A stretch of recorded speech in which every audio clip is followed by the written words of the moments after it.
Hey everyone, so today we're jumping into a really powerful way to think about one of Christianity's biggest ideas, the plan for redemption.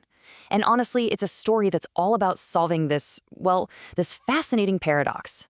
And here it is, the central puzzle. Think about it. How can one single being be perfectly just, where every action has a real consequence, but also be perfectly loving, wanting nothing more than to forgive? That's the huge dilemma, the divine dilemma, that sits right at the heart of this entire framework. All right, to get our heads around this, we've got to go back. I mean, way, way back, before the beginning. The idea starts with a triune God, a perfect community of love. And at some point, a decision is made to expand this circle of love.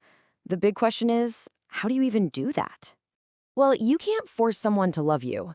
For it to be real, it has to be a choice. So to grow that circle, the beings joining it had to be able to genuinely choose to be there. And that meant giving them something pretty incredible and, incredibly risky: free will. We're not talking about some pre-programmed robot, but the real ability to think, to reason, and to choose, either to love or not to. And this slide, wow, this really gets to the heart of it with a great analogy. Imagine you have a little doll, right? You pull the string and it says, "I love you." Is that really meaningful? Nah, not really. But what if your own kid, totally unprompted, runs up, gives you a huge hug, and says, "I love you"? That hits different, doesn't it? It's real, it's from the heart, and it's so valuable because it was a choice. That's the kind of love we're talking about here. And here's the catch, the big risk. You can't have a genuine yes without the possibility of a genuine no. For love to be a real, meaningful choice, the option to not love, to walk away, to disobey, that has to be just as real. And that, right there, opens the door for everything to go sideways, which leads us straight into our central conflict. So, you can probably see where this is going. Humanity, given this incredible gift of freedom, makes a less than perfect choice. And suddenly that divine dilemma we talked about, it's no longer a theoretical problem. It's front and center. So let's break it down. On one side of the scale, you've got God's perfect justice. A good and just ruler can't just ignore wrongdoing. There have to be consequences. It's what makes justice, just. But on the other side, you've got God's perfect love. A loving father's deepest desire isn't punishment. It's relationship. It's bringing the child back home. So how in the world do you satisfy both of those perfectly at the same time? This is where the whole framework pivots to its solution. And the key idea here is that this wasn't some plan B cobbled together after things went wrong. No, this was baked into the plan from the very beginning. Look at this timeline. It just completely reframes the whole story, doesn't it? The plan for redemption isn't a reaction. It's established before creation. So when humanity falls, the solution is already in place. The cross isn't a last-ditch effort, it's the pre-planned central moment in all of history where the plan is finally executed. And this isn't just a modern idea, it's rooted right here in Scripture. This verse from 1 Peter says it pretty plainly. Christ was chosen before the creation of the world. The solution was there, waiting in the wings from the absolute get-go. And boom, here it is, the resolution to that divine dilemma.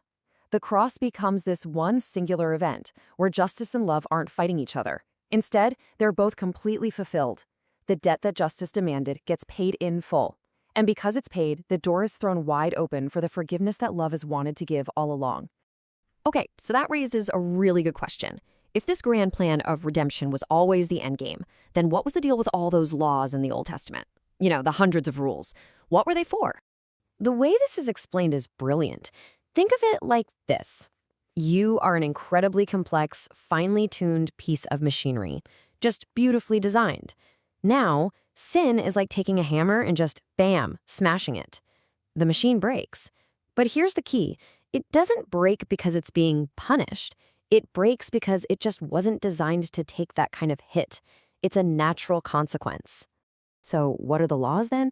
They're not a list of rules to try and trip us up. They're the instruction manual. They're the manufacturer's guide that says, hey, to keep this amazing creation running perfectly, avoid doing these things because they'll cause damage.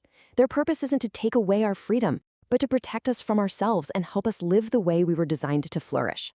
This all leads to the final and maybe the most profound piece of this whole framework.